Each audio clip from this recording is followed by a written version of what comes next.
Hi guys, welcome to my YouTube channel. ഞാനിങ്ങനൊരു channel തുടങ്ങുന്ന ഒരുപാട് നാളായിട്ട് ഇങ്ങനെ പ്ലാൻ ചെയ്തിട്ടുണ്ടായിരുന്നു. അതിന് പോകുന്ന സ്ഥലത്തു നിന്നൊക്കെ വീഡിയോ ഒക്കെ എടുത്ത് വെക്കും, ഒന്ന് അപ്ലോഡ് ചെയ്യലില്ലെങ്കിൽ കൂടെ. അപ്പോൾ അങ്ങനെ തുടങ്ങണമെന്ന് ഞാൻ വിചാരിച്ച ടൈമിൽ എനിക്ക് ട്രാവൽ വ്ളോഗ്സ് ചെയ്യണമെന്നായിരുന്നു ആഗ്രഹം. പോകുന്ന സ്ഥലങ്ങളൊക്കെ ക്യാപ്ചർ ചെയ്യാം. ഇതൊരു കൈൻഡ് ഓഫ് ഡോക്യുമെൻറ്റേഷൻ കൂടിയാണെന്ന് എനിക്ക് തോന്നിയിട്ടുണ്ട്.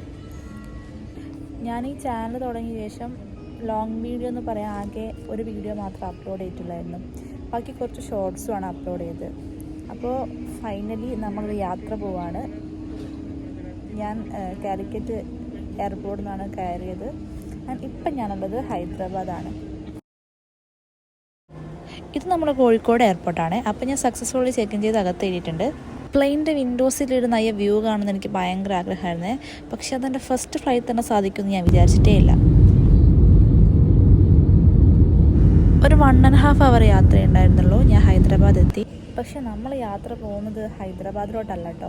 എനിക്ക് കണക്ഷൻ ഫ്ലൈറ്റ് ആയിരുന്നു കിട്ടിയത്. അപ്പോൾ നാളെ മോർണിംഗ് 5:30 എങ്ങാനാണ് ഇവിടുന്ന് ഫ്ലൈറ്റ്. ഡൽഹിയിലേക്കാണ് നമ്മൾ പോകുന്നത്. ഒറ്റയ്ക്ക് ആയതുകൊണ്ട് സമയം പോകുന്നേ ഇല്ലായിരുന്നു. കുറേ നേരം അങ്ങോട്ടും ഇങ്ങോട്ടൊക്കെ നടന്ന് മാറി മാറി സ്ഥലങ്ങളിൽ പോയി ഇരുന്ന് പിന്നെ എന്തൊക്കെയോ വാങ്ങിക്കഴിച്ച് രാവിലെ ഒരു 8 മണിക്കായപ്പോൾ ഡൽഹിയിലെത്തിയിട്ട് അങ്ങനെ എൻ്റെ സോളോ ട്രിപ്പ് ഇവിടെ അവസാനിക്കുകയാണ്. ഇതാ മുന്നോട്ടുള്ള യാത്രയിൽ ഇയാളും കൂടെ എൻ്റെ കൂടെ ഉണ്ടാവും. തലേന്ന് രാത്രി കാര്യമായിട്ടൊന്നും കഴിക്കാത്തതുകൊണ്ട് തന്നെ നല്ല വിശപ്പുണ്ടായിരുന്നു. അതുകൊണ്ട് തന്നെ അടുത്തുള്ളൊരു റെസ്റ്റോറൻറ്റിൽ കയറിയിട്ട് മസാല ദോശയും ചായയും കുടിച്ചു. എയർപോർട്ടിൽ നിന്ന് ഫ്രഷപ്പ് ആയ ശേഷം ഞങ്ങൾ ഫസ്റ്റ് ഡെസ്റ്റിനേഷനിലേക്കുള്ള യാത്ര ആരംഭിച്ചു.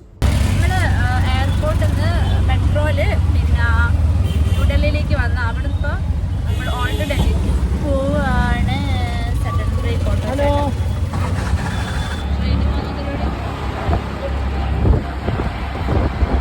ലോകത്തിലെ തന്നെ ഏറ്റവും വലിയ യുദ്ധസ്മാരകങ്ങളിലൊന്നായ ഇന്ത്യ ഗേറ്റ് കാണാൻ വേണ്ടിയിട്ടാണ് നമ്മൾ ആദ്യം വന്നിരിക്കുന്നത്. 1ാം ലോക മഹായുദ്ധത്തിലും അഫ്ഗാൻ യുദ്ധത്തിലും മരിച്ച ബ്രിട്ടീഷ് ഇന്ത്യൻ ആർമിയിലെ സൈനികരുടെ ഓർമ്മ നിലനിർത്തുന്നതിന് വേണ്ടിയിട്ട് 1931 ഇന്ത്യ ഗേറ്റ് നിർമ്മിച്ചിരിക്കുന്നത്. ഇന്ത്യ ഗേറ്റിൻ്റെ മുകളിലായിട്ട് നമുക്ക് ഇങ്ങനെ ഇംഗ്ലീഷിൽ ഇതിൻ്റെ ഡിസ്ക്രിപ്ഷൻ കാണാൻ സാധിക്കും. ഡൽഹിയിൽ മൊത്തത്തിൽ നല്ല ചൂടാണ്, നല്ല വെയിലും ഉണ്ട്. എന്തായാലും കുറച്ച് വീഡിയോസൊക്കെ എടുത്തു.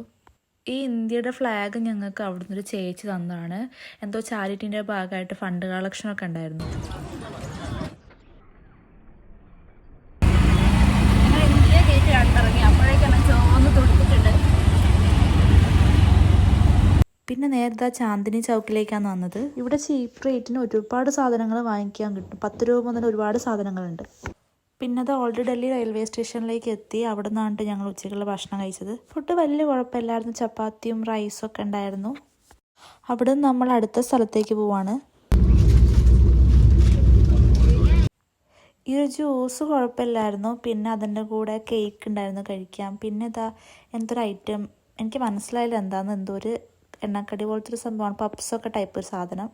എനിക്ക് വലിയ ഇഷ്ടപ്പെട്ടില്ല, ഞാൻ കഴിച്ചില്ല. പിന്നെ ഇത് അവിലാണ്. അത് ഞാൻ കഴിച്ചില്ല, എനിക്ക് വേണ്ടായിരുന്നു. പിന്നെ ഈ കേക്ക് നല്ല രസം ഉണ്ടായിരുന്നു കേട്ടോ, എനിക്ക് ഇഷ്ടപ്പെട്ടു. ഞാൻ ചായയുടെ കൂടെ കഴിച്ചു. ചായ ഉണ്ടായിരുന്നു.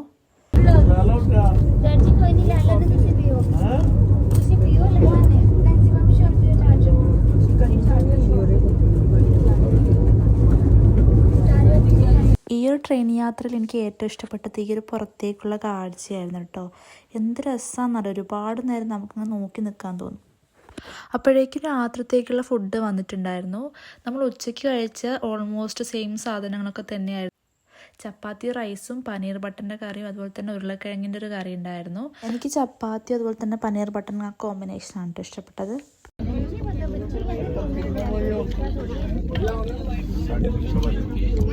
അങ്ങനെ നമ്മൾ അടുത്ത സ്പോട്ടായ പഞ്ചാബിലെത്തിയിട്ടുണ്ട്. അപ്പോൾ കൂടുതൽ വിശേഷങ്ങളും സ്ഥലങ്ങളൊക്കെ കാണാൻ വേണ്ടിയിട്ട് സബ്സ്ക്രൈബ് ചെയ്യാൻ മറക്കണ്ട കേട്ടോ. അടുത്ത വീഡിയോ